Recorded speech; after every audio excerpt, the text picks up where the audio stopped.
do not swear, and then John Brown, right? Do not swear, Mark. Do not swear, Raoul. Me and Raoul had a conversation that went, it's every other word with us, and then John Brown. So I'm so excited to start this next session. And we're going to start off with Nicky Kaur, who's co-founder of Try Life, film producer. And I always forget how important film is in this city. Shane Meadows, just one name. I just think it's really important. We forget the talent that we've got in the Midlands. We always look at London. Sometimes we look at Manchester. It is a mighty city. Whereabouts? Halifax, Caldwell and Kirklees, lovely. I used to live in Saltaire, but we can have our conversation later. Nicky, over to you.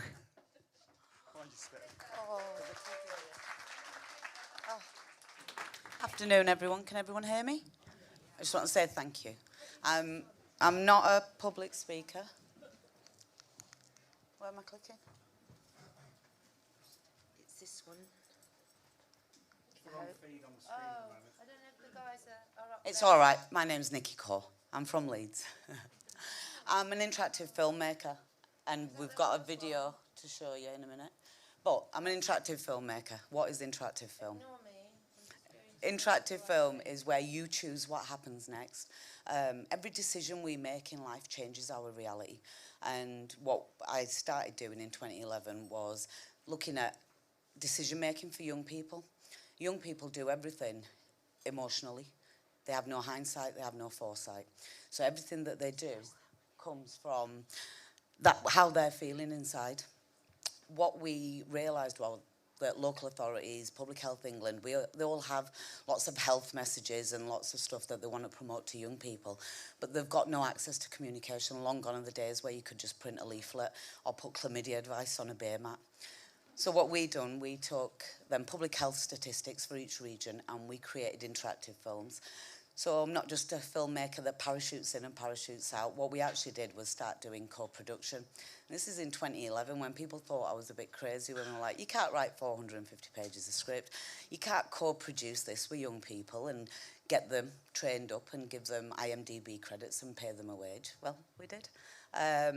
Created 7 films, all about mental health, suicide, gang violence, knife crime, you name it, anything that young people are going through, that's what we did. And our interactive films were not government websites that sort of tell you what to do next and this is right and this is wrong, because we're stuck in duality then. And what we wanted young people to be was well informed but have that decision-making process in a really safe environment. So we created interactive films. The first one was a proof of concept because nobody believed that we could create something so intricate. And we just started getting commissioned as part of a proof of concept. I did that from 2011 to 2021. We created 7 films all over the country. And how it worked was the stakeholders told us all the issues, all the gory bits. We then workshopped every single person that worked with young people. So youth workers, CAMS, mental health, police, fire, you name it. They gave us all the worst case scenarios and all the real horror stories, but also told us about all the signposting, what was available in that region. So once we had this collective of information, we created a framework of decision points. Do you go to the party, yes or no? Do you smoke weed? Do you take pills? Do you have unprotected sex? Like literally everything that we were struggling with as a country for young people so that they had services. And this is in the midst of austerity. And what we ended up creating was a funnel from the top down, bottom up. So we worked with every school, college, university in that area, and we got the graphic design students involved, the English students, the hair and makeup students, and we got all of these young people involved, and they co-created, they helped put the narrative in the script. We knew what we had the skeleton, the framework, they put all the muscle and the skin. And what we ended up creating was an amazing face-to-face project that actually engaged young people, empowered them and educated them at the same time about real life consequences and decisions of their actions. Built the social media to 7.2 million people. We had no marketing budget. There was 2 of us. So I very quickly learnt web design and social media, and we literally did whatever we could in our sort of makeup. But in doing that, what we actually created was an ecosystem. The ecosystem fed in from the top down, all the issues, but we built it from the bottom up. So everyone took onus of it, everyone's mum, everyone's auntie, uncle, dad, because everybody was involved. So then it was after we'd filmed everything, we needed to score all the footage. We didn't have any money. We didn't have any money for licensing, PRS. So we created Try Radio and Try Music, and we got young people to send their music in. And then that bypassed all the legal ramifications of you can't do this and you can't do that. And what it actually did was it gave young people a platform to, one, have their music showcased, but the poetry, we got absolutely as many young people involved as we could. I think over the last sort of 10 years, I've worked with over 10,000 young people. I'm an emergency contact for quite a lot of them. But what we actually did was we got the whole community involved, the local authority, and it now wasn't just a standalone project that we've pitched for and we've got some money and we're going to do this for 6 weeks. It was a 9 or 10-month project that had a big film premiere at the end of it. These young people got empowered, they got IMDb credits, they got paid, but they actually had some functioning in what was really, really important. And a lot of these young people came from socially deprived areas. They didn't have two-parent families. And what we realised, there was a lot of trauma and a lot of experience. And the more we worked with these young people, they got to have a voice and they got to have a say. So just before lockdown, ironically, we got commissioned by Essex County Council about a film about isolation and loneliness. And in Essex, it's absolutely massive county, but young people there were isolated and lonely for a number of reasons. For some of them, it was parental alienation. For some of them, they lived out in the sticks and they had no infrastructure to be able to get anywhere. A lot of them were young carers. I was also a young carer from age 8. My mum's got severe mental health. So for me, mental health has just been this narrative through my life. I'm a parent, I'm a grandparent, got a grandson who's 2. Daughter's 28, and everything I do has to have that lens of these 4 generations. I'm looking after a mentally ill woman, and everything is about decisions, consequences, choices. I left home at 14. By 3 weeks later, living at my friend's mum's house, I realised I couldn't survive on my own. They were going to put us into care, so I went to find my mum. And I literally took legal guardian of her. So being that 14-year-old, and we were talking earlier about age, I'm 14. In my head, and everything is possible. No one has took away that magic, you can't do this. And I think there's something really beautiful when somebody says, oh, you can't do that. It puts this fire in your belly. And then the air of your mind, and being grounded on earth, it does something different to the alchemy of creating stuff. And we're all creators in here. And creating change is just really, really big and very close to my heart. I'm going to play a video. Is it going to play?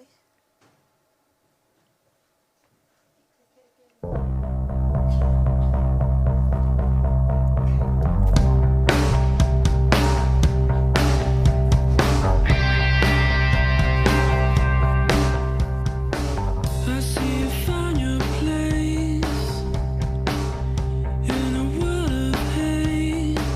You're so in love.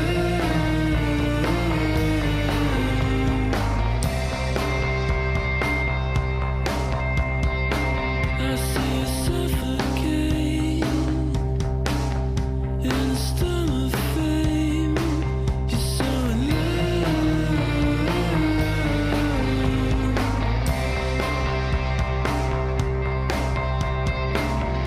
Wish I could love the way you do. Wish I could love the way you do.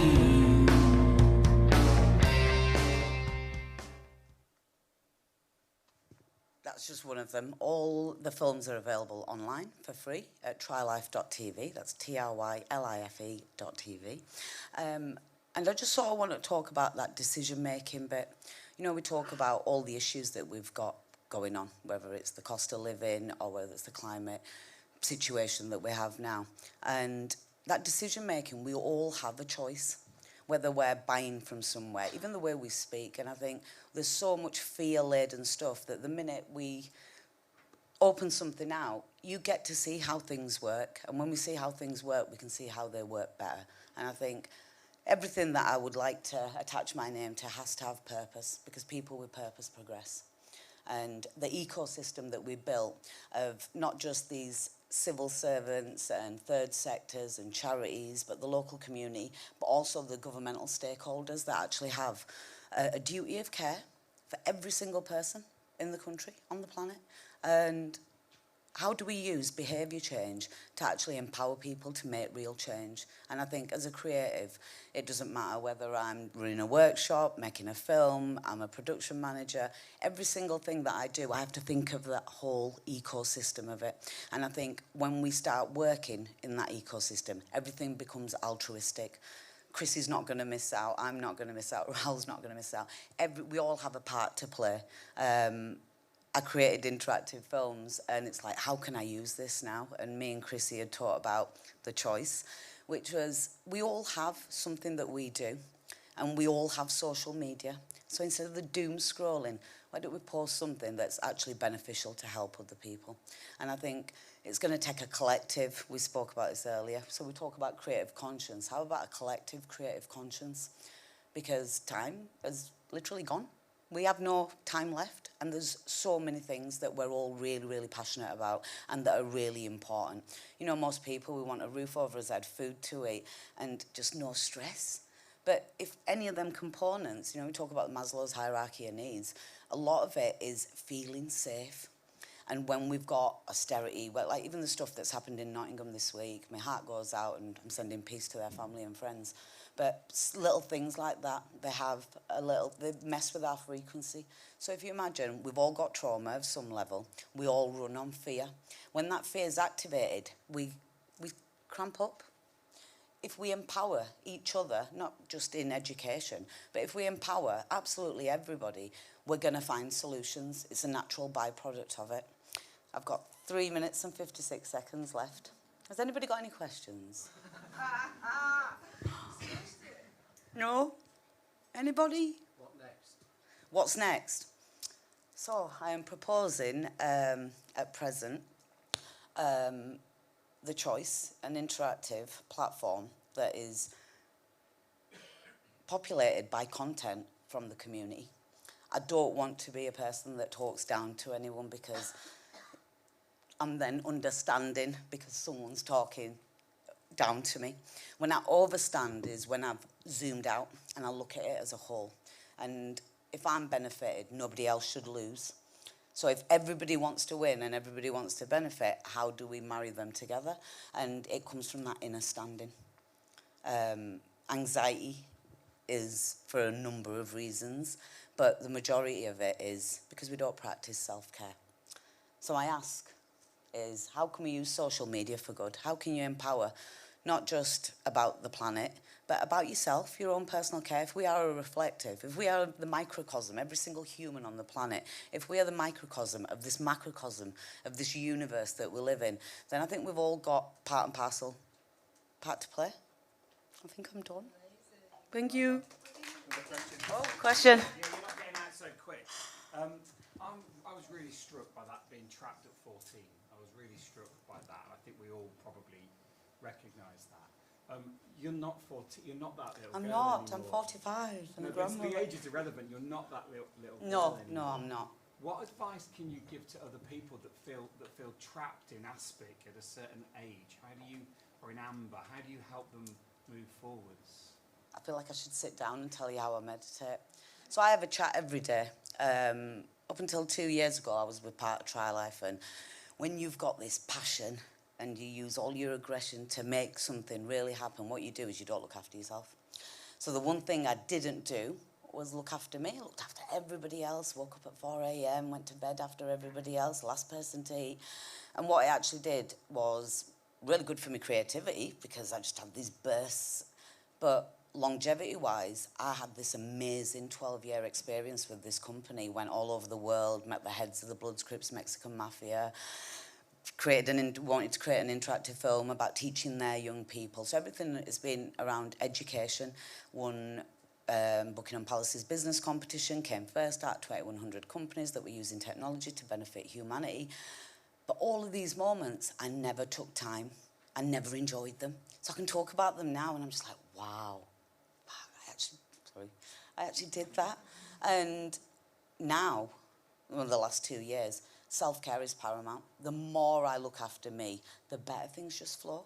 Like today, my daughter's been saying to me, my daughter also works in film, she says to me, so what are you going to say? What are you going to do? I says, it's going to be fine. I'm going to put the trailer on. I'm going to tell them about my journey. The journey is the most important thing. We look at this end goal at the end, this unachievable thing, and it'll never be how you think it's going to be, but you know, the journey brings people, places and things. Like Chrissy. I met Chrissy really randomly over the phone, and she has been a big part of my life in the last sort of 5 or 6 years since we've met. And creative conscience, you know, just the word that when we have synergy in who we are and what we're meant to be, the right people, places and things will come and find you. And a big believer, I'm going to leave you with one quote. Buckminster Fuller said, to change something that's corrupt and that is not fit for purpose, we create new to make the old system look obsolete. And that's where I live, breathe, sleep, I do everything there. And that's what I want to do to change the world. Thank you.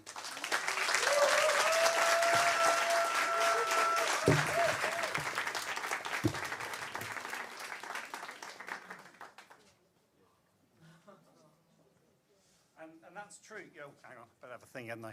Buckminster Fuller, smart in many ways. And I think it's really easy to criticise what we've got. I think in the sustainability world, we risk friendly fire, actually. We risk the regenerative agriculturists having a go at the vegans and vice versa, the anti-plastics having a go at the climate change people and vice versa. And we have to just celebrate that we're all moving forwards. We're all moving in the same direction at last. And it's been 30 odd years of at last.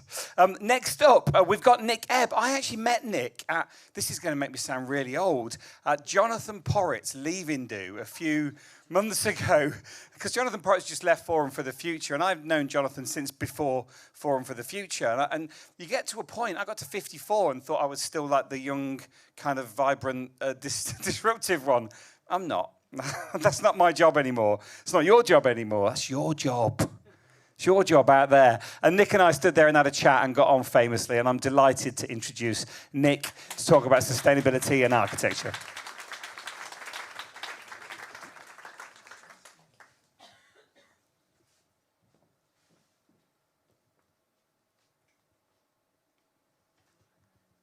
Okay, how are we doing on the... Right button. Oh, right button, is it? There we go. Okay. Right, hi everybody. Wow, what energy and passion and optimism from Nicky. So that's an inspiration. Thank you very much for that. Okay. So I'm going to talk positively. I'm going to talk about what can we do to build a more sustainable world. That's what I'm going to focus on. So I'm Nick Ebbs. I until recently worked for a company called Igloo Regeneration. Igloo Regeneration are a property development company committed to building sustainable homes, sustainable workspace, eco-homes essentially, so we operate nationally. Over 2 decades of experience with Igloo have informed the presentation I'm about to give with you. I'm not going to tell you my age, by the way, and I'm glad Mark didn't. Okay. So, on this stage, 4 months ago, on this very stage, in fact, pretty much where I'm now standing, Professor Dame Jane Francis did a presentation called Frozen Earth. It's on YouTube. I really recommend it to you. So she is director of the British Antarctic Survey. She talked about the Antarctica and she talked about climate change. I'd love to tell you a lot more about the presentation. It was inspiring, but I don't have time. What I am going to do is lift one of her slides. So on this slide, there are 2 graphs. So the bottom graph shows Antarctic temperature over the last 800,000 years. And on the graph above, in the blue, is the concentration of CO2 in the atmosphere over the same period of time. Now, as you can see, that one graph pretty much follows the pattern of the other graph. But the bit I really want to draw your attention to is the bit in the top right-hand corner. Because in the last 50 years, the concentration of CO2 has moved from being around 300 parts per million to 420 and is rising. So inevitably, there is going to be, this is the scientific underpinning to the concerns about rapid climate change and rapid growth in temperature. Now, we know that's bad, don't we? We know that unchecked rise in temperature is going to be really bad, existentially bad for the planet, for us, for nature, and for property. So we know that. That's the bad news. The good news is we know how to fix it. So we know that the problem of climate change is due to fossil fuels. I mean, it's a bit more complicated than that, but in essence, it's down to the burning of fossil fuels, and the remedy to the problem is to stop burning fossil fuels, rely on renewable energy, and switch our economic system to one that can be based on electricity. It's not difficult. It's not rocket science. So why are we 30 years late? I mean, we've known that solution for 30-odd years, haven't we? We've known that, even Chevron and BP and Shell and all these have known that solution for 30-odd years. Why is it that, as at 2023, over 80% of our energy is still derived from fossil fuels? You can understand why Greta Thunberg gets so cross, because we're still, 80% of our energy is still dependent on fossil fuels. So when I share that data with friends and pals, the response I often get, and you're probably even feeling it now, is, yeah, I get it, Nick. I get it. It's a problem. We see it in the press all the time. We know it's a major issue, but I can't do anything about it. There's a great line here, Gary Lineker, that I picked up 3 months ago in a Channel 4 news bulletin. He said, governments and the powerful people of the world are the only ones who can really halt the disaster coming. And I hear this. In fact, I often find myself thinking that myself. You know, there's not much I can do. The only organisation, the only agency that can make this change is government. Well, what I'm going to try and do now is persuade you that it isn't only governments that can make the change. You can make the change. And what I'm going to do is look at what you can do individually, what you can do collectively, and then what we can do in relation to government. So here goes. So what can we do individually?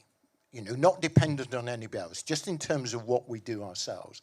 So on the top right-hand corner of the slide here, or the right-hand side of the slide, it's an extract from the World Wildlife Fund report, which sets out 6 sectors that contribute around half of the UK carbon footprint. So I think if we're going to understand what we're going to do individually, we need to understand what our carbon footprint is. And the biggest sector is heating of our homes. So about 9.7% of our carbon footprint is down to how we heat our homes. Next up is car fuel, so it's how we transport. If you add other transport to that, and God forbid you add air travel to that, then transport is a very, very big part of our carbon footprint. And then there's a variety of other causes, but the one I want to highlight is agriculture, because that's actually surprised me when I discovered this a few years ago, how big the footprint is of agriculture. And what I want to do now is just look at those 3 elements and see what we can do individually in relation to each of those elements. And I'm going to start with reducing your footprint at home. And because I'm a built environment, my built environment is my background, you're going to have to indulge me a little bit around what we might do in the built environment. But first of all, the first thing you can do is reduce demand. I mean, turn down the heating, put on jumpers, you know, don't use a tumble dryer, control, switch off radiators. One of the easiest ways of actually making quite a significant difference in your carbon footprint is just to control how you use energy much more closely. Don't be careless about it. Beyond that, then there are a number of things that you could do with your home. Now, looking at the audience today, not many of you or not all of you are homeowners, but let me just do it let's just start on the basis that you are a homeowner, because there are things that you can do with your home that can significantly reduce the carbon footprint. So the rules are, you start off with the fabric. Put stacks of insulation in your loft and your roof. If you can afford it, if your building can be adapted, put it in cavity fill insulation, or put in insulation on the walls. Next up, make them airtight. You know, a lot of our homes are really, really drafty. You know, deal with the drafts. I mean, if you're needing to replace windows, then they're replacing the windows that are really airtight. Look at low carbon heating. Again, if your boiler is ready to be replaced, then look at air source heat pumps, and then look at whether you can support those air source heat pumps with your own renewables. There is a formula, there's a well-tried formula as to how you can radically reduce the carbon footprint of your home. Now, if you're not a homeowner and you're renting, or you're student accommodation, you do have choice. When you choose your accommodation, choose accommodation that is by a provider that is concerned about energy and carbon. Ask the questions and make choices according to the low carbon option. Okay, what about transport? So transport's a big, this is kind of very obvious. So get out of your car, walk, use public transport, use trains, don't fly. A quick anecdote, an Igloo anecdote. When I joined the company 20 years ago, I was talking about my terms and conditions. We did salary, we talked about holiday entitlement. It came to the end of the interview, and it was, I said, what about company car? And there was a pause, an embarrassing pause. And the guy said, actually, Nick, you're not understanding. We're a sustainable development company. I thought, okay, I've got this wrong. You don't have a company car, you get a Brompton bike. Now, previously, I'd had a very nice company car, but the company car was a Brompton bike. And you know, from that point onwards, having previously in consultancy, driven everywhere, I mean, this was 20 years ago, once I joined Igloo, I barely used my car. In fact, I never made a mileage claim whilst I was in it. I switched overnight to moving around the country using public transport or Shanks's pony or my bike. I did a lot of cycling. The graph on the right-hand side just is showing the growth in take-up of electric cars. I've got mixed views about electric cars. They're much better than hydrocarbon cars. So it's a trajectory that's moving in the right direction, but perhaps we'll pick up the detail of that on another occasion. Okay, next up. Agriculture. Agriculture's got a big carbon footprint. I mean, the reasons are shown on the left-hand side of the slide there. On the right-hand side is showing the footprint depending on different diets. Now, I'm afraid I've used American data because that was the easiest I could lay my hands on, but the relativities are the same. So if you have an average diet in America, you're around 2,000 kilograms CO2 equivalent per year. But look, if you're following a vegan diet, how much less you can. This is stuff you can do. This is stuff you can do individually by exercising your own choice. Okay, what I want to do now is, so that's the call to action. Look at your own footprint and look to reduce it by aiming to reduce it by 10%. Having reduced by 10%, try again and reduce it by another 10%. Okay. So, next area I want to look at is collective action.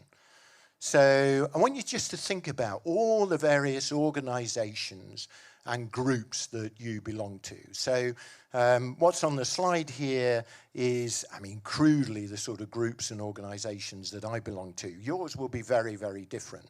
But there will be a lot of organisations, a lot of groups that you belong to. And what I want you to reflect on is what you can do within that group to bring influence to decisions made by the group, to policies, to attitude towards sustainability. Because there's a lot you can do by working with your colleagues in your workspace, at the Students' Union, in your group, in your campaign group, to actually affect that change.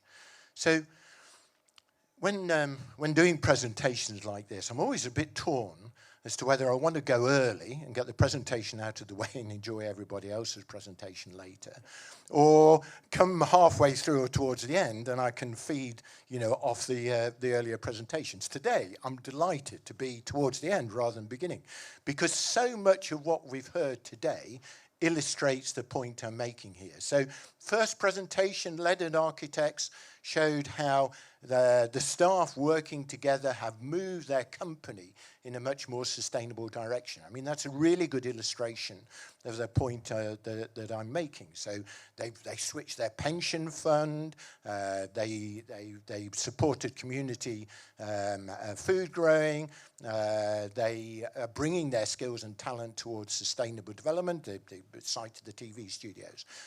John Brown, the sweary one, talked about, what did he talk about? Creative activism. I mean, that just plays into the point about, be a creative activist. Get in your company, get involved, be a creative activist, and collectively you can start making a change in the way that the way that organisation operates and organises itself. I could go on. I don't need to, because I think I've only got 2 minutes left, that's why. So I will move on to my next point, which is, government. So, there's more than a grain of truth in what Gary Lineker said, isn't there? So, if we're going to shift from an 80% dependency on fossil fuels to nil, there's an awful lot needs to happen. And it's got to happen at government level, because markets won't do this on their own. It's governments. Governments can regulate, incentivize, invest, negotiate internationally. So we do need governments to mobilize and get serious and to act faster and be bolder. So there's a lot that is happening out there. There's a lot of really good stuff, but it's not fast enough. It's not bold enough. It's not innovative enough. So are we powerless in relation to how we engage with government? The answer is no. There's a lot we can do. The first point, actually the most important point, which isn't on the slide, is that we live in a democracy. Not everybody lives in a democracy, but we live in a democracy. We can vote. In the local authority elections in the city council just over a couple of weeks ago, only 29% of people voted. So get out there, vote. Vote for parties that support your values and make a difference through the democratic system. In addition to that, why not? I'm not being facetious, but you could become an MP for those who are really motivated about it. But if that's too big a call, then lobby your MP. Get involved with your MP. Go and get involved. Email them, see them, organise meetings with them to try and change options. Nelson Mandela has been quoted several times today, and there's a lovely, another one of his lovely quotes here. Everything is impossible until you make it happen. And I think that's a really, really telling quotation. And then I'm going to leave you, because it says stop, with this quotation here, and I will stop as instructed. Thank you very much.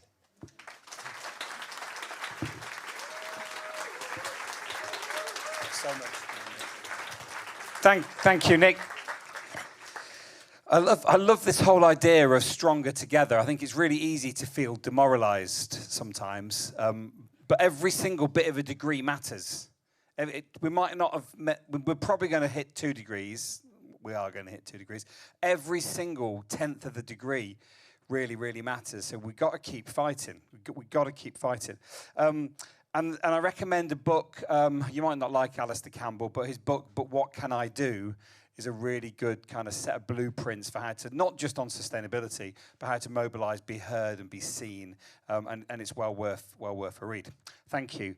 Okay, next up, well, we're going to have a slight change in the programme, actually. Next up is as planned, but we've got one of our speakers, Ayan, can't make it. So after this panel we're going to have in a second, we're going to have a 20-minute or a 15-minute Q&A. So be thinking caps on, tongue out the side of your mouth. Think of some questions for the Q&A. Otherwise, I'm going to be exhausted. 15 minutes of that. But I'm going to hand over now to, and I'm super excited to hand over to Amy Williams from NTU, who is going to run this next panel. I haven't seen Amy yet. Is she amazing? Amy, hello. Come on, welcome up.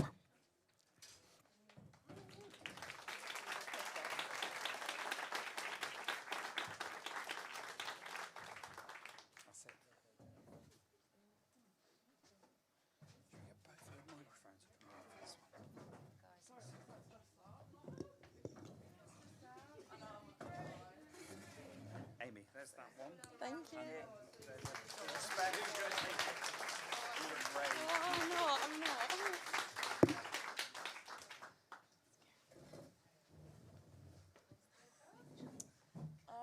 So that's with everyone's name on there.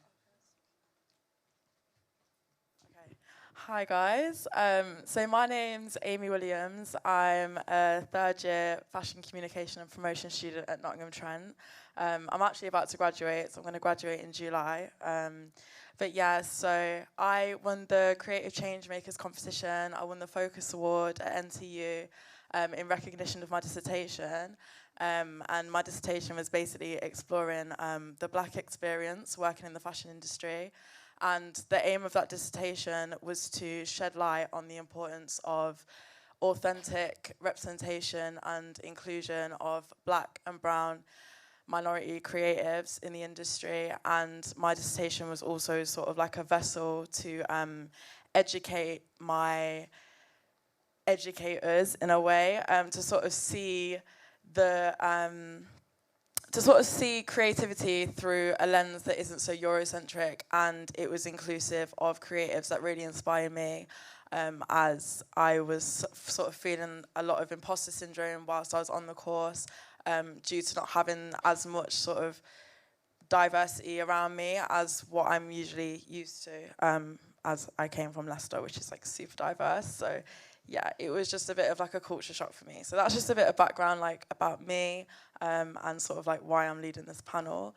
And then we've got the winners of the Creative Conscious Changemakers competition with us. So we've got Aaliyah, we've got Katherine, we've got Owen, and we've got Ella. I don't know if you want to like sort of introduce yourselves a bit.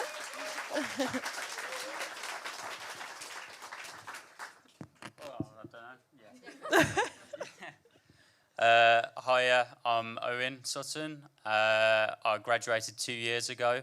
I'm currently, I made a cap for if you had to have a seizure. But yeah, that's me. I'm Ella. I graduated last year, and now I'm doing a master's in fashion film. And my project was a film all about female anger and female internalized feelings, and kind of giving women more of a voice. Hi, I'm Katherine. So I graduated 2 years ago as well, and well, we did a project together, creating a safety bracelet for everyone really, to feel more safe. We'll talk about it a bit more, but I'll give it. Hi, I'm Aaliyah. I also graduated 2 years ago with Katie. And yeah, we created like a whole brand based around like the safety. It initially started with women, but like since then we've kind of involved everyone because the project has grown and like our passion has grown for it. That's amazing. So I guess the first question would be, what inspired you to create the project? Like, what was the reason that you created the project? So if you just want to kind of like have a general sort of chat about it. Yeah, so our project started, it was for uni, but at the time it started was around what tragically happened to Sarah Evergard, and that really touched us and inspired us to, you know, do something that was part of that conversation and that we could help, not only for us, but like it felt that as young people we could do something that would work for us, and yeah, that's kind of where it started, if you want to. Yeah, I'll just quickly talk a bit more. We wanted to create a bracelet that was like kind of more invisible than getting out your phone or something along those lines if you're in a distress situation. So we came up with a bracelet which you would only have to use the buttons on it to then connect to your phone to send like an emergency signal which then goes to your setup contacts on your app. They can then locate you, and then this also connects to the emergency services, and it also comes with like a whole package with drug detecting straws and stirrers for nights out, and these then connect to your phone, and a whole package about that and explaining everything to do with that. I've always been interested in female experiences, and as a young woman at uni, I kind of started my project interviewing loads of women, and kind of started to learn this understanding there's a lot of anger, and I think looking at the state of the world we live in now, it's pretty understanding why women feel this way. And I also looked at how in film there's still a real lack of representation in terms of presenting women. There's almost like this passive figure, or if a woman is angry, there's this perception that she's kind of boxed into a certain category. And I think, you know, as someone who's a very passionate person, I think having a lot of opinions about the world, to like give a voice to women who are angry and who want to say something without feeling like they're being judged or kind of perceived a certain way, I think was really important to me. That's really good. So I was at home. I was doing my minor project at this, like when this happened, when suddenly I fell down and I had a seizure. Of course, I like landed funny. I cut my eyebrow, and like they were concerned with the back of my head. So from then, that point, I just started looking into ways that I could protect myself. From this, I found like every single seizure cap or protective headwear was just so blatantly obvious. And they kind of screamed out like, I have epilepsy. So I wanted to create a way to kind of hide, you know, the fact that you have epilepsy. Yeah. That's really good. I think the main thing that I sort of took from that was the fact that we can all resonate to the things that we are trying to shed a light on and create change with. So on that note, has anything positive come from the creation of this project for you guys? Yeah, well, first of all, I won Creative Conscience Award. Yeah, obviously. Yeah. That's why we're here. But like, I was able to go on the BBC, able to go on like all manner of TV programs.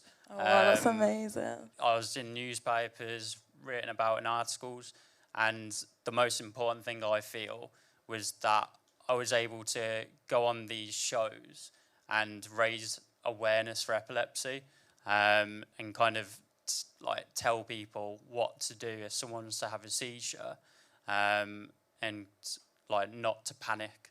I think is the main thing. Definitely.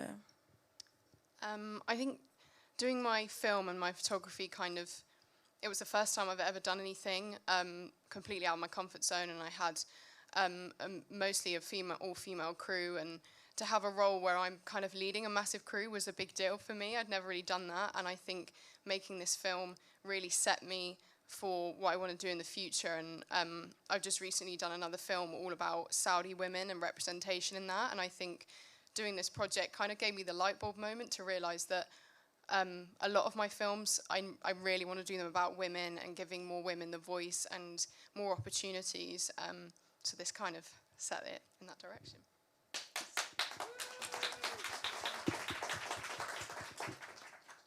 So we've recently rescoped kind of the whole project. As you see, it's kind of women-based a bit more, but we've now rescoped it to be more inclusive of everyone, because we realise it's not just an issue for women.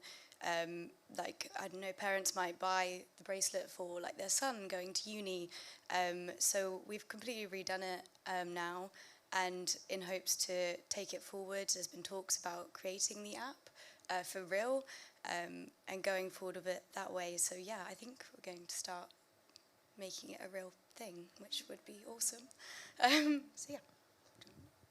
I think from this, like, obviously the topic we kind of were aware of and it was something we were passionate about, but the more you research into it and you have to learn and stuff, it was really interesting to find new ways to help and like things that you could, like, I can now incorporate in my life now and that I go out and tell people about.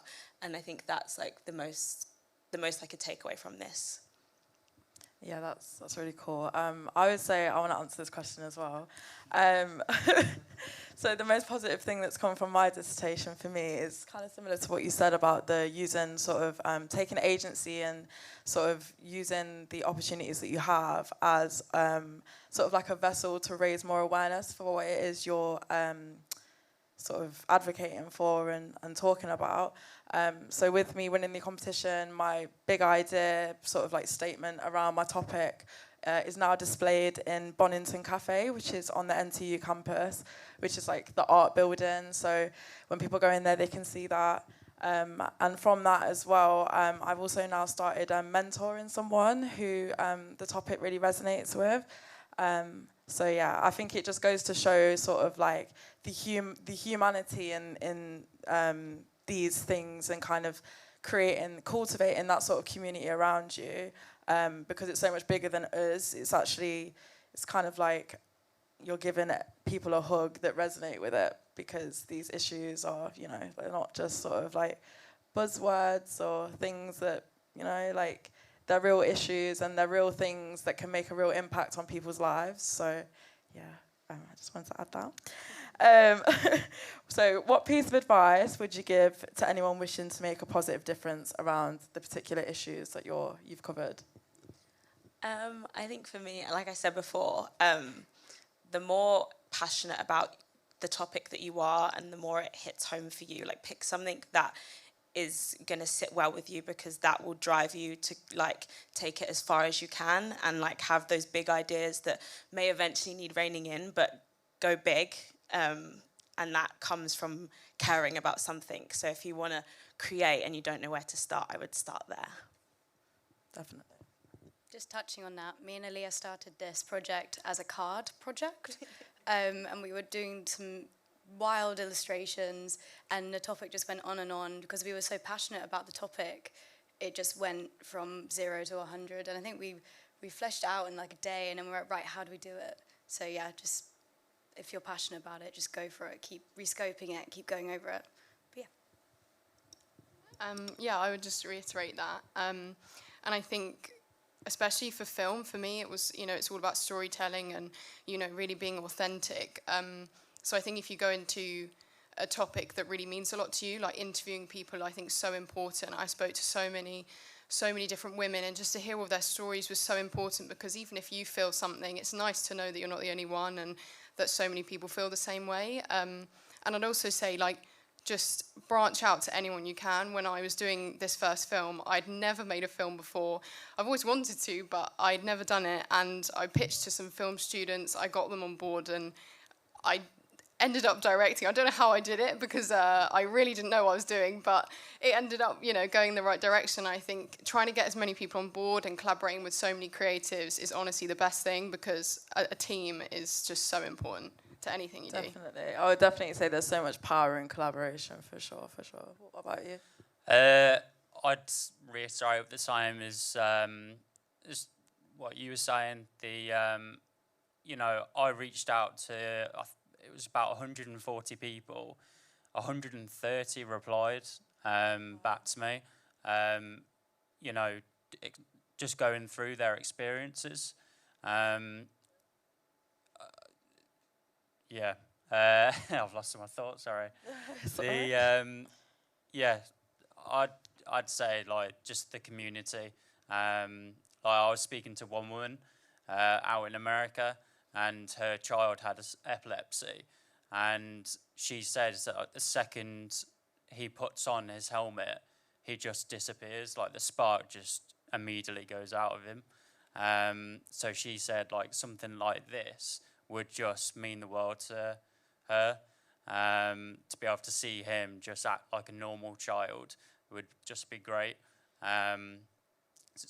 So yeah, I've become a bit of a celebrity down in Canada, funny enough, because like the epilepsy community is like absolutely huge in Canada for some reason. So yeah, I've been speaking to like the influencers, you know, yeah, I've been speaking to all sorts of people, but mainly like the influencers, and they were sharing my idea. So I got way more than 140 like answers, because it was just page after page of people explaining their like story. Yeah. So yeah, I'd say. So you know that you're really You're not championing alone. a lot of Yeah. voices there, and Yeah. yeah, like you say, you're not alone as well. Yeah. So I'd say definitely reach out to the community. Yeah, 100%. I would say the same thing, just sort of like throwing yourself into the community that it concerns also, but also educating people that haven't thought about it before so that they know more about it, especially I think where I'm concerned with things to do with sort of like race and inclusion and all that kind of stuff. I know that it's not something that a lot of people feel very comfortable talking about if they're not part of that specific demographic. But I think one thing I will say, and I actually said this to my university's vice chancellor as well, literally a couple of weeks ago, is that the same way that everybody can sort of come together when, you know, there's like a loss of life in the black community with like the Black Lives Matter protests and everything sort of in that sort of realm. I would hope that there would be the same sort of energy behind the discussions around black inclusion and for, you know, black dreams, because black dreams matter as well.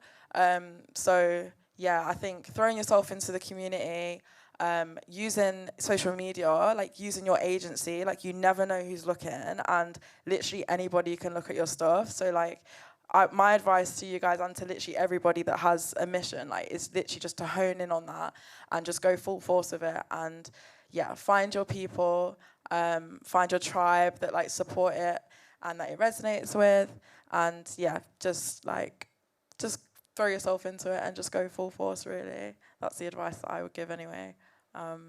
Yeah.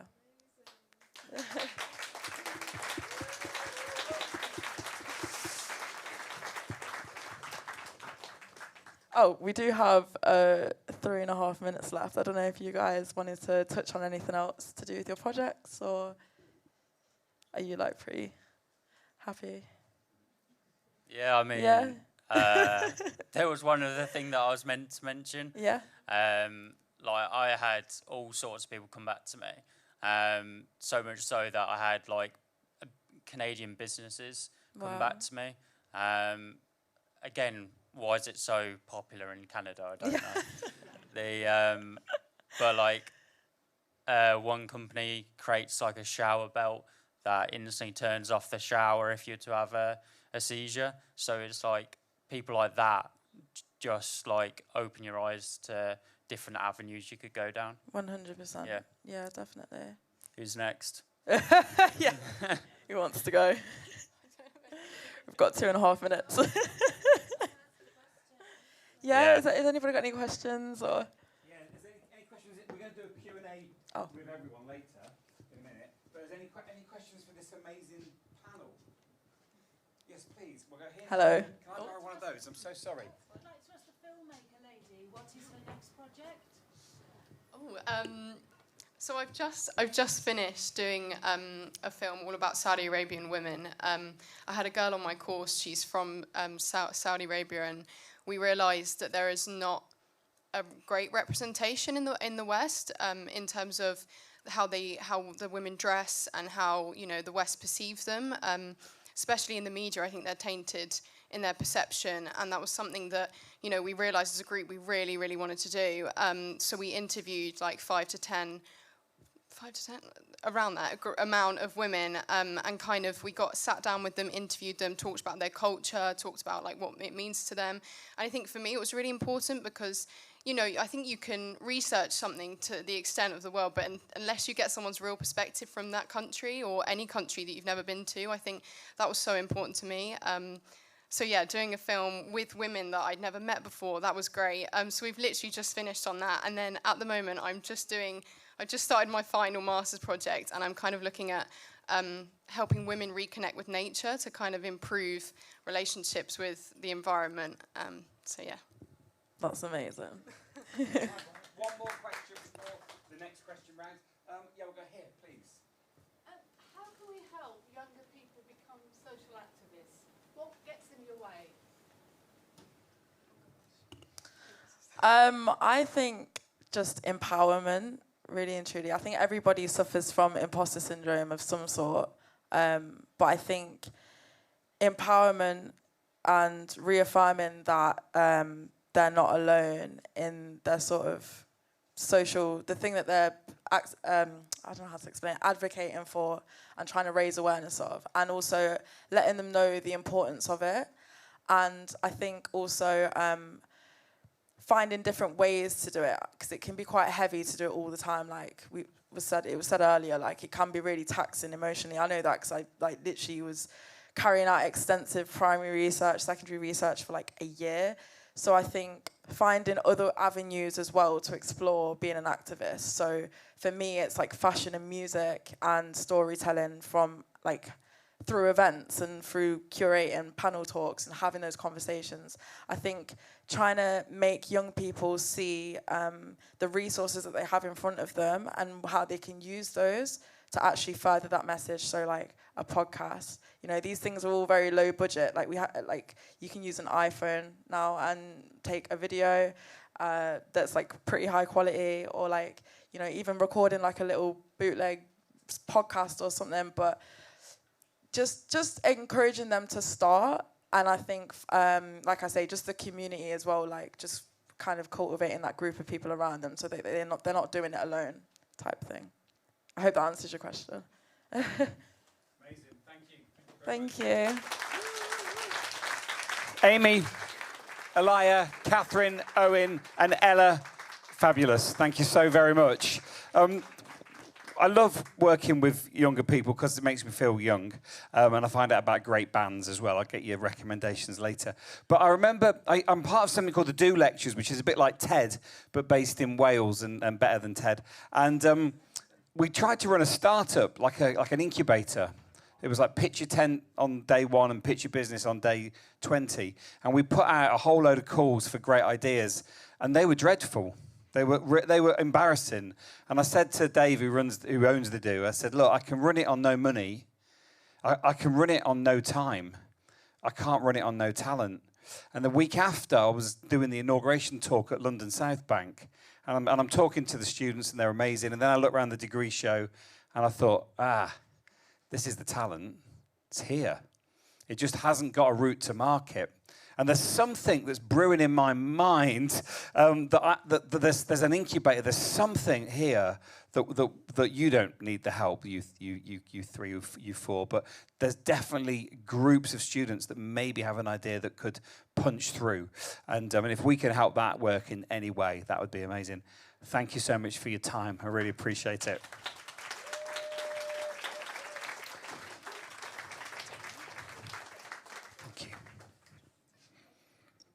So we've got 15 minutes now, and you can ask anybody. There you go. You can ask anybody anything, as long as it's clean. Or you can ask John anything that isn't clean as well, but he's not here. Has anybody got a question? It might all get a bit Kilroy Silk because I run around with a microphone. But has anybody got any questions for any of the speakers so far? I've got a couple lined up because that's the kind of guy I am. There's one here in the centre, please. Yeah.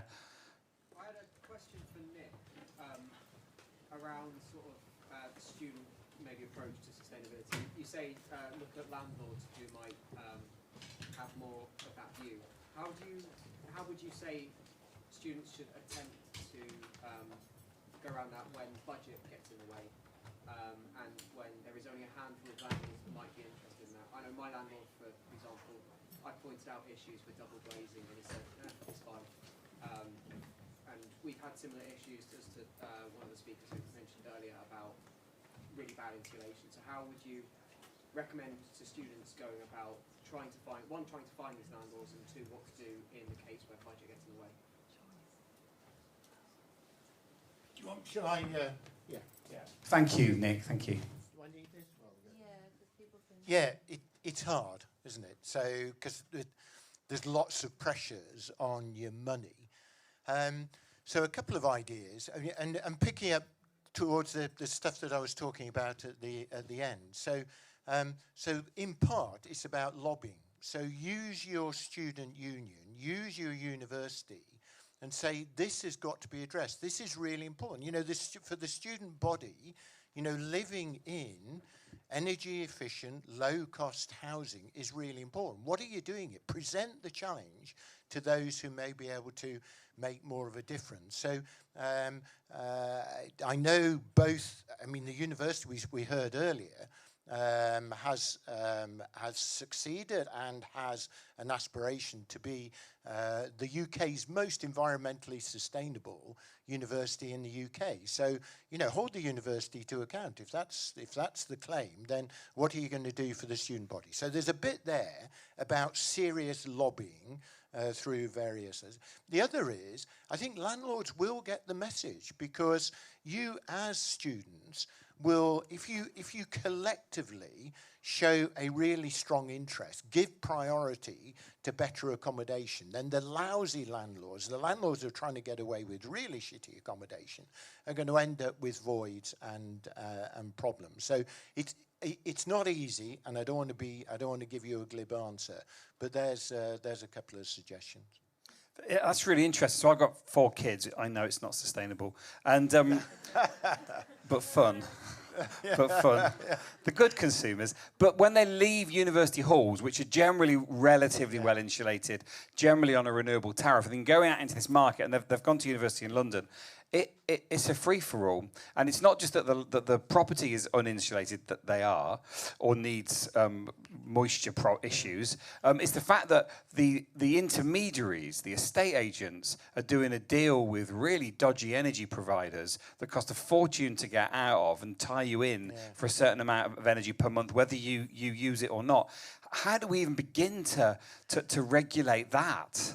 Well, so there are some good examples in this city. So as you know, Nottingham City has this carbon neutral by 28 commitment. The city council has improved regulations around letting to rental accommodation across the piece. So again, it's around because you've got limit. You can exercise some choice, so by ignoring the lousy property and focusing on the good is a start. But coming back to the lobbying bit, so within Nottingham City Council, there is a real appetite and interest in getting rid of lousy landlord. I mean, it's for real, and there is some, and there's some really interesting initiatives they're pursuing.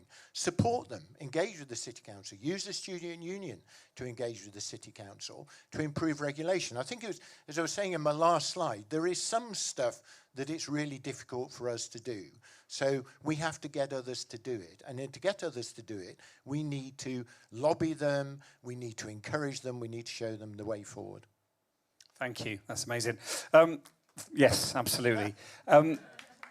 Any other questions in the room before I pop one in myself, so to speak? Yeah, we've got one here, and there was one over there in the red T-shirt. We'll go with Game Changer first, because I think I missed you when you put your hand up first. So your question first, please, and then we'll come back here. Thank you. My question is for Ella, and how does female anger manifest?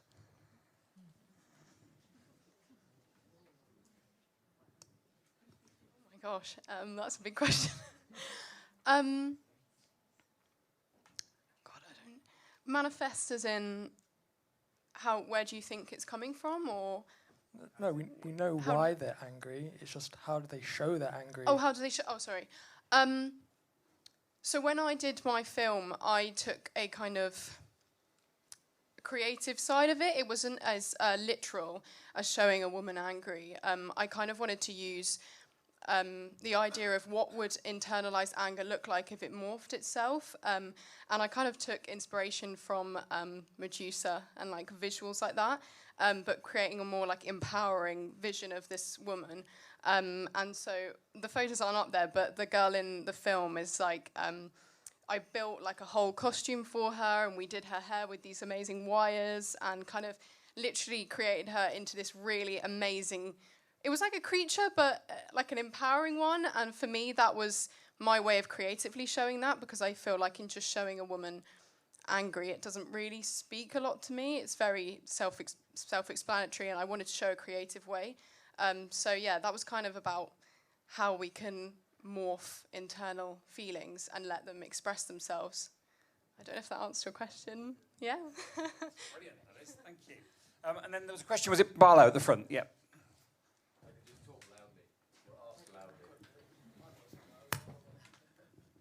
I don't know if it's a question or an observation, but I was really interested. I was really moved, actually, by the panel. I thought you were all amazing. But I was interested. I wasn't sure, actually, what your degrees were. I think a couple of you were. It was clear, but actually, having not directed a film before, or actually you guys who were doing the bracelet, and I think you said you were actually graphic students. Was that right? Or illustration students? So but I think it was really interesting that we're not confined, just because I'm a fashion designer or a graphic designer, that I have to tackle those problems. You found a problem, and then you found a way to solve it. And I just thought it was really interesting that you'd mixed your sort of skills together and tried things that were out of your comfort zones. That's a great observation. Thank you. Right, I've got a quick question for Nicky. Nicky, I love Tri-Life. I've seen Tri-Life a couple of times, and it always amazes me. That interactivity is brilliant. How do we begin to build issues around climate justice, biodiversity, and I guess equity into Tri-Life? What does that begin to look like, and how can we shift perception? So before I did another talk about just what you've just mentioned there, the Human Behaviour Change for Life charity, they came up with a lot of these questions, and what they said was, we want people to take action, but we want them to look at the whole. It's that macrocosm, microcosm thing. It's looking at it through your eyes, but also zooming out and looking at the whole and where your part lies in that. And I think creating, if everybody posted something, we all have our routines, whether it's recycling or doing something, walking, for example, there's that little bit that you can do, and the more that we show and do, that's how we teach. And I think it's that collective that has to. We all use social media. Ain't nobody want to see your dinner. Nobody wants to see your selfies. We actually want to see solutions. So, yeah, my little call is use social media for good. We, like the kids, like the student said, we've got loads of people watching. You don't know who's going to be watching. That's wonderful. Thank you. Thank you very much. Absolutely. Do you want to hold on to it? Because it might be going back out to somebody else. Any other questions before I've got about 5 here, but I don't want to. Yes, over here, please. Thank you. Right at the front. My question is for the two that made the bracelet. Yep. I just wanted to know what you think the challenges are taking the project from like a graphic design and fashion project to actually making it like a fully functioning like thing that works, and like as women in the industry as well, like what do you think the challenges are taking it from a project to like something that's actually out there and available to the public?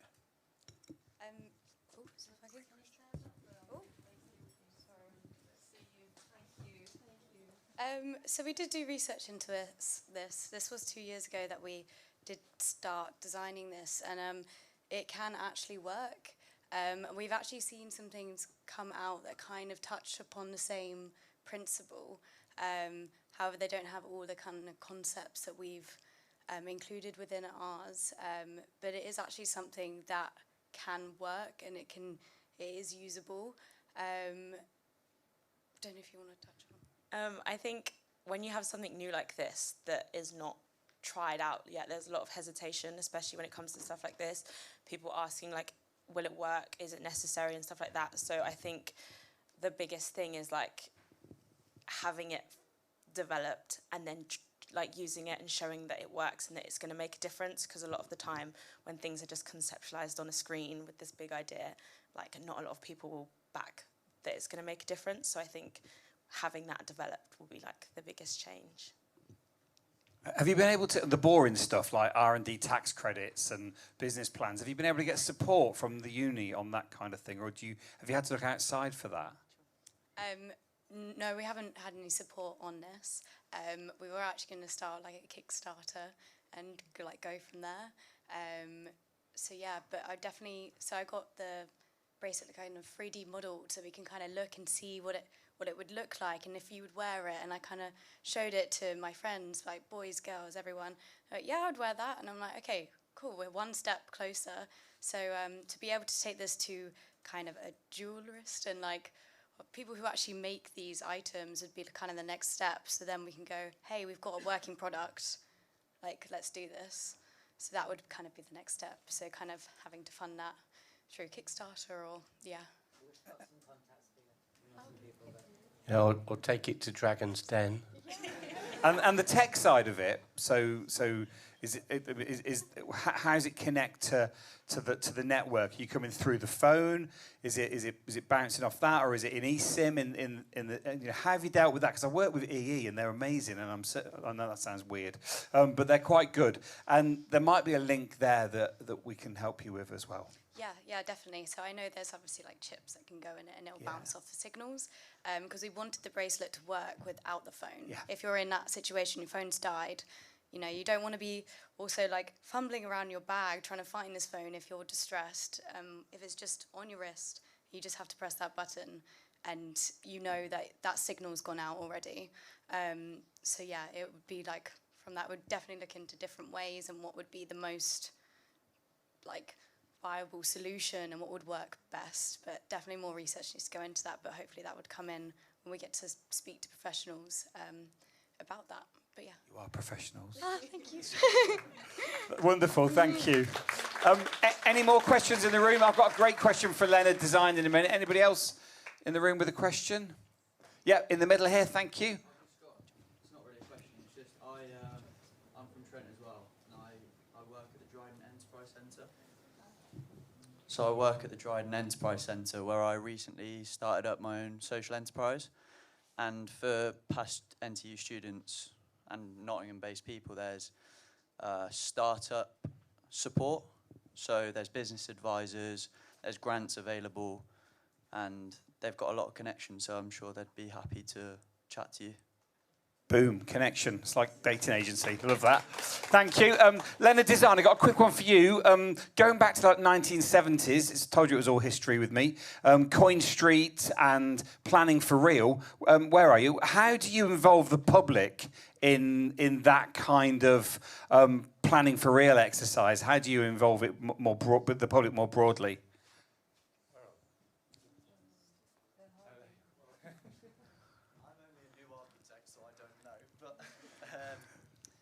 Is Matt Elvey still here? No? No, you're on your own. No, sorry. I'll throw you a lifeline if you want. I'm a very recently qualified architect. Okay. So I haven't done this before. Probably Nick Ebbs would be better to answer than me. Okay, the answer is ask them, right? Yeah. The answer is ask them and ask them early. Yeah. I love that. Thank you very much. Thank you for your honesty, Yes, actually. sir. You could have bumbled your way through that, and you didn't, and I like that. And is Penny still here? Is Penny gone? So my last question is for Raoul. Raoul, when you've got a brief that isn't as good as it could be from an ethical point of view, a sustainability point of view, how comfortable are you as your organisation on pushing back on that brief, and how successful are those pushbacks? That's a good question, because I guess there's a different answer today, which is the answer for tomorrow as well, versus what I would have said maybe 5 or 10 years ago. So now I push back on every brief that I don't feel comfortable with. I'm just not, I haven't got enough patience. I do sort of sometimes go, because I'm probably a bit more of a grumpy old man, I can afford to go, this is not good enough. This is not for me, it can be for someone else. Again, I did mention in my talk, it's not about the money, it's about the impact of doing something that you can sort of not lose sleep over at night. You want to wake up and feel like what you're putting all your energy into is 100% worth that time. Because as I always say to everyone at work, there are thousands of companies out there that need help. And so if this company doesn't want to do the right thing, there's someone else. Trying to find business and clients is not the challenge. It's about trying to find the right clients and doing good business. So I push back, and I'm probably, in a weird way, I think it's why we keep all our clients, because we never say yes every time. I love that, how you've repositioned the agency from someone that receives briefs to someone that sends out ideas, looking for the right customer or the right client. That's wonderful. Thank you. Have we got one more? Yes, I don't want to steal it away from you. Yes, please. Kind of a bit more general, because a few people have spoken about this. With the ideas of having to look at a better future, especially in sort of environmentalism and towards looking at creating a better world, how do you sort of deal with when ideas that originally start out quite good sort of get co-opted back into not being as great? So kind of when you might have a really good idea that's quite radical, but then it slowly gets changed into something that's actually just perpetuating the current system you were trying to change. How do you sort of deal with that?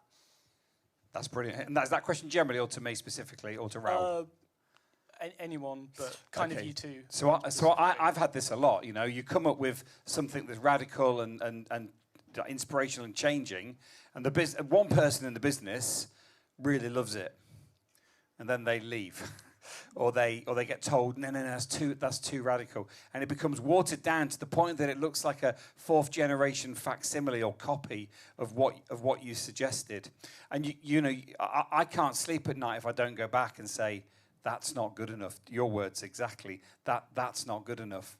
I'll be really honest. I probably win half of those fights, and the other half get put out as a facsimile, and I can then use it as a case study to get better clients. That's the way I go with that. Please.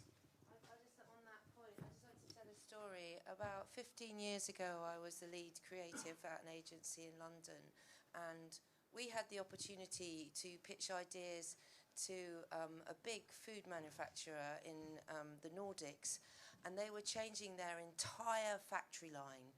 Millions and millions of euros were going into the tooling of a new product. And because I had the right to drive what we were going to show, we researched loads of new products and new materials and biotech, and we went in there and presented this amazing work to this food company. And we had this presentation, and we came back to the UK, and we thought that it had gone really, really well. And the following day, I was pulled in to see the MD, and I was told in no uncertain terms that I was never, ever to speak to a client about that stuff ever again. That was about 13 years ago, I think. And I left that room, and I thought, if we, as creatives, are being employed to innovate and excite clients about stuff, what hope do we have? And I know, I thought that had come from the client. It wasn't till about 3 weeks later that I found that feedback had come from our own client services department, who were afraid. They were afraid that we were going to lose that account because we spoke our truth. And actually, that was one of the reasons that we started within that business to create and build creative conscience. So I think fear, we've talked about fear, a number of people have spoken about fear. Fear stops us from being our greater selves, but out of fear, you might be too afraid to say that or push back, or Raoul is fearless with those clients, and he can speak his truth. And if people walk away from you, they're not your people. So try and have that conviction to speak your truth. Thanks for listening to that story. I love that. And, you know, you got to remember, you are not for everybody. You are just for the sexy people. And that is something really worth holding on to. That was wonderful. Thank you. We're going to finish this session before the break with a video from Tim Smit. I'm certain you all know who this man is. If you don't, you won't be able to forget him in a minute. He's an utter genius who grew the Eden Project on the back of a lie. Interestingly, I don't know whether he tells it in this story, but does he tell it in this story? So they didn't get the funding from the Millennium Commission, but they got a letter that said, it's sad you didn't get the funding because you were quite good. So Tim put a press release out to the local Southwest paper saying, we got the funding. And then the newspapers turned up and the TV turned up and he's on there going, yes, we got the funding. And the Millennium Commission are going, no, you didn't. We have. And he got the funding. So sometimes you've got to ask for forgiveness and not permission. And I'm going to just press play and get out of the way because he's an utter genius.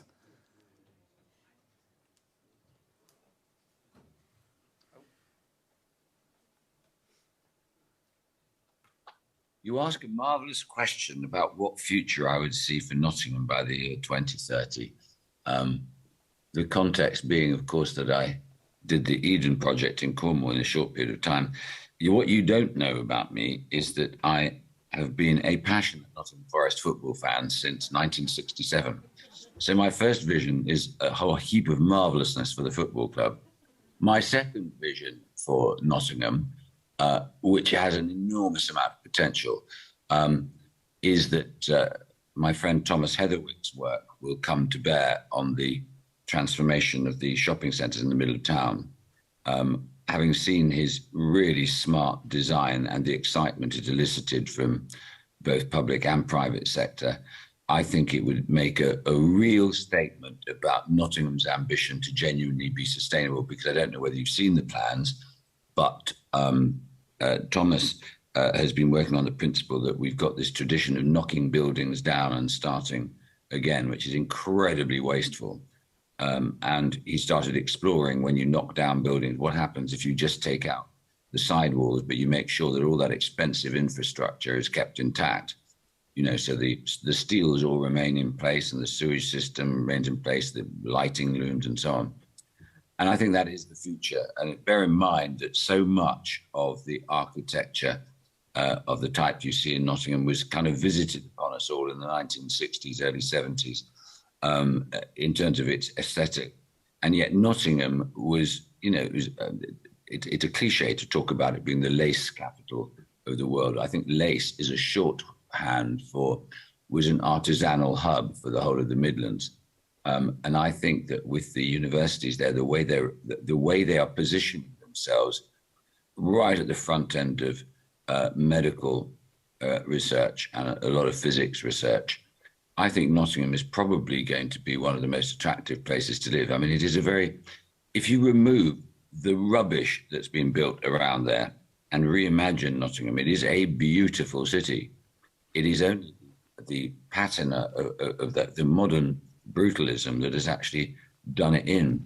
And I think it's lucky that it has a brand, and that brand for craftsmanship, artisanal craftsmanship, I think allied to science will set it up brilliantly for the future. And if the actual construction of the master plan, as I described with Thomas's work, goes like that, it will start to set a cultural tone which could make it a leader of many cities around Britain and indeed Europe.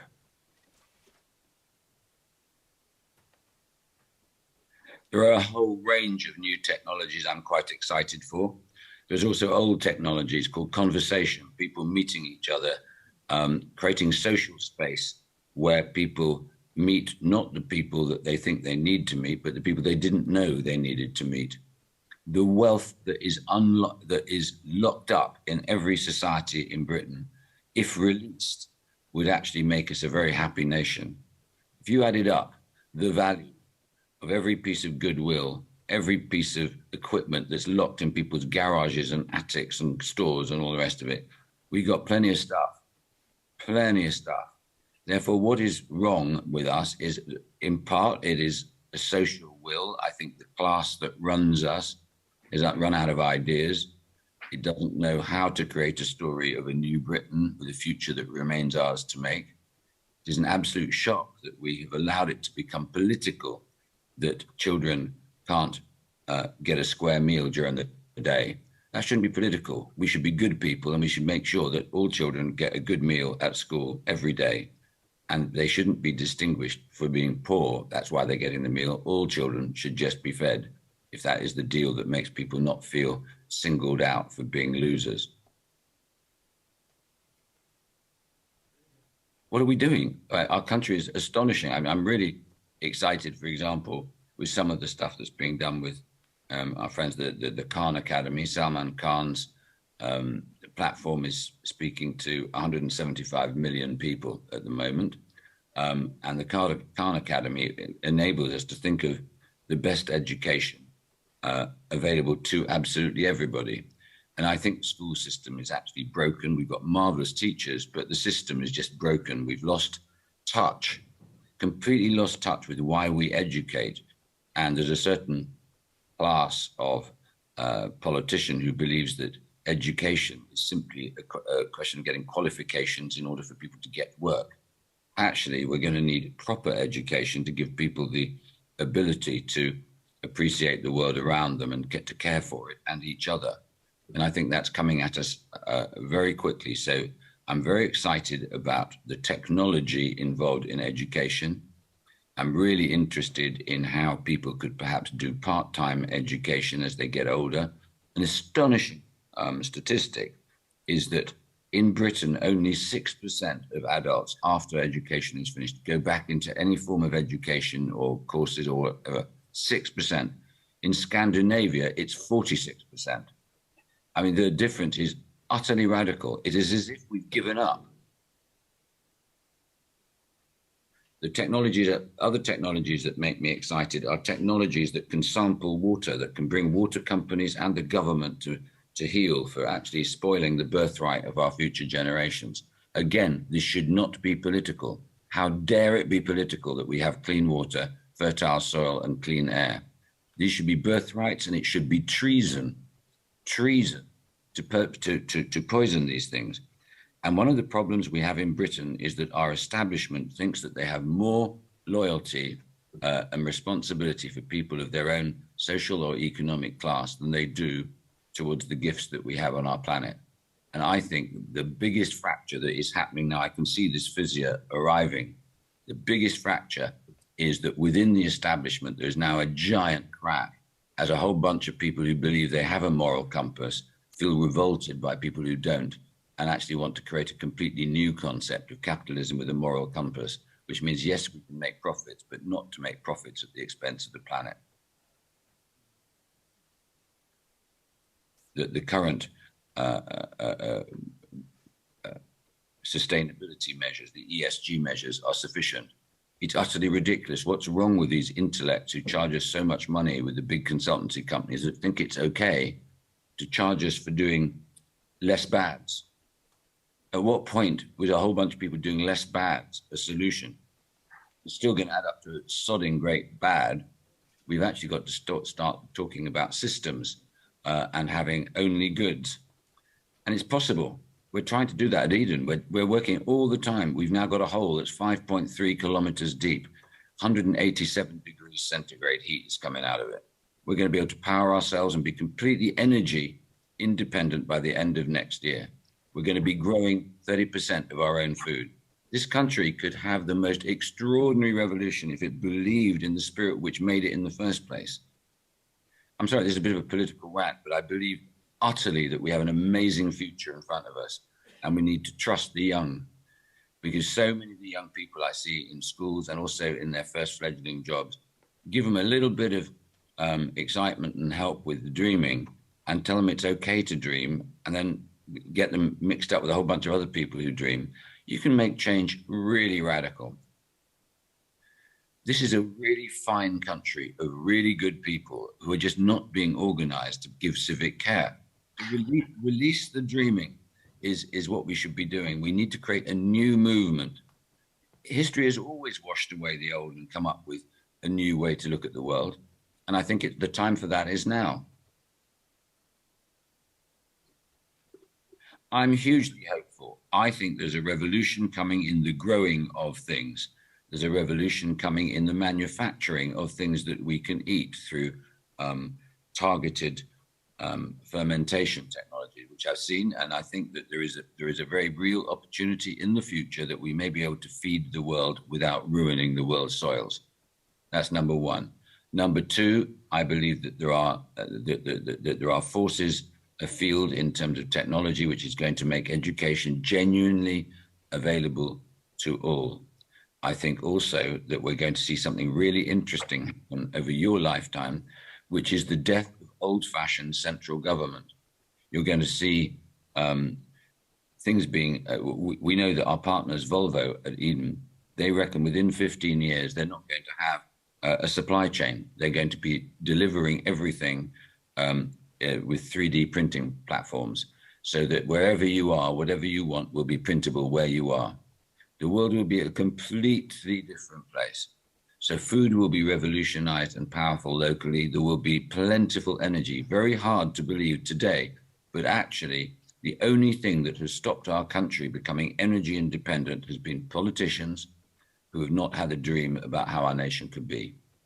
I promise you, if I had been Prime Minister, we could be completely energy independent by the year 2030.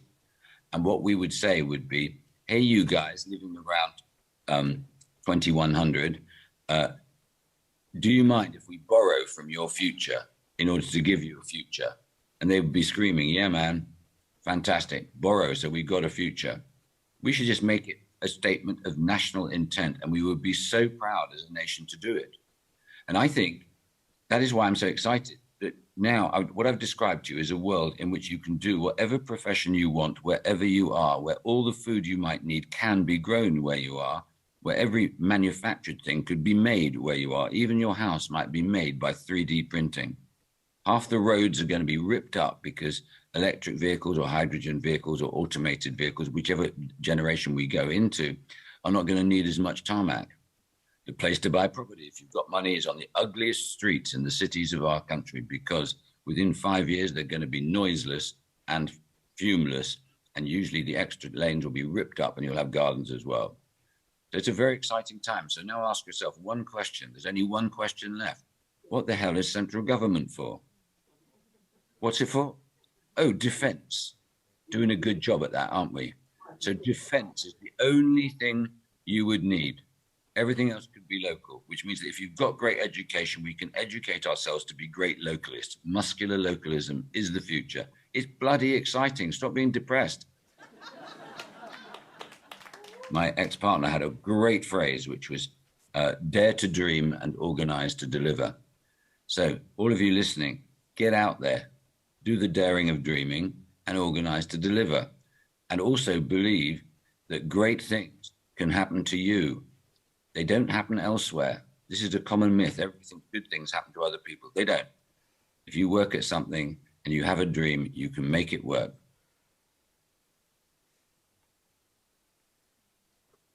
When you go to bed at night, imagine a wasteland.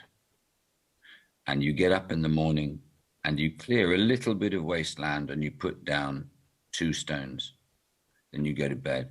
And the next day you get up and you do 2 more stones. And then 2 more, and then 2 more, and then 2 more, and then 2 more. And then you find, after a period of time, you've built something amazing in small, bite-sized chunks.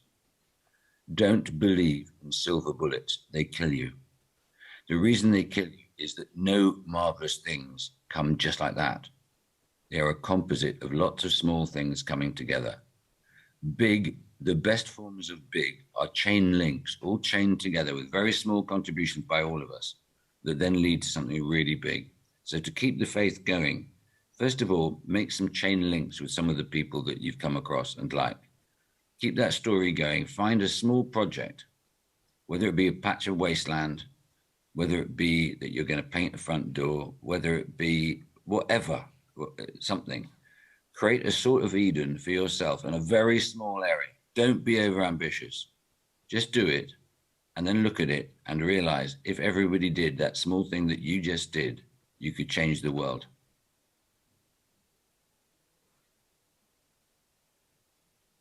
I love programs like this. I love initiatives like this because there is something so hopeful about meeting lots of people who feel like you do.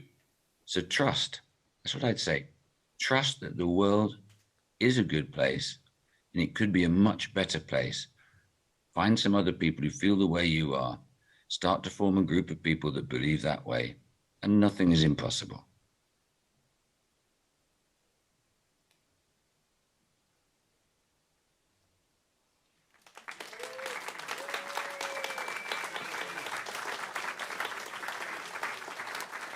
I told you he was good. He's really, really good. And I just finished this. We've got a break now, and we're going to come back at some time in a second. But before that, we've got a little challenge, another challenge. I think. Have we got a tea break activity? Back one. Oh, yeah, here you go. So, but before we do that, I just want to say a little word, actually. What Tim does is more important than you can imagine. For those of you old enough, there was a nightclub in Manchester called the Hacienda. Raoul and I danced there on separate platforms in the same world, not knowing each other. I was the one in a feather boa, by the way. And a guy called Tony Wilson built it. He used to run Factory Records. And Johnny Marr, the lead guitarist from the Smiths, always said it was so important that Tony built the Hacienda. It took all of New Order's money. It took every single penny they had for ages. He said, because if you want to be it, you've got to see it. And for one decade, the kids in Manchester realised that they could be dancing like the kids in New York at Studio 54. And it gave hope. Every generation, he said, needs its cathedral. And that cathedral used to be bricks and mortar. What Tim's doing at the Eden Project is moving the cathedral away from the glass domes over to Morecambe, down 5.4 kilometres where water's coming back up at 187 degrees and can power us carbon neutral nearly from 2030. What he does is way more important than the Eden Project. It gives us hope, and if you want to be it, you got to see it.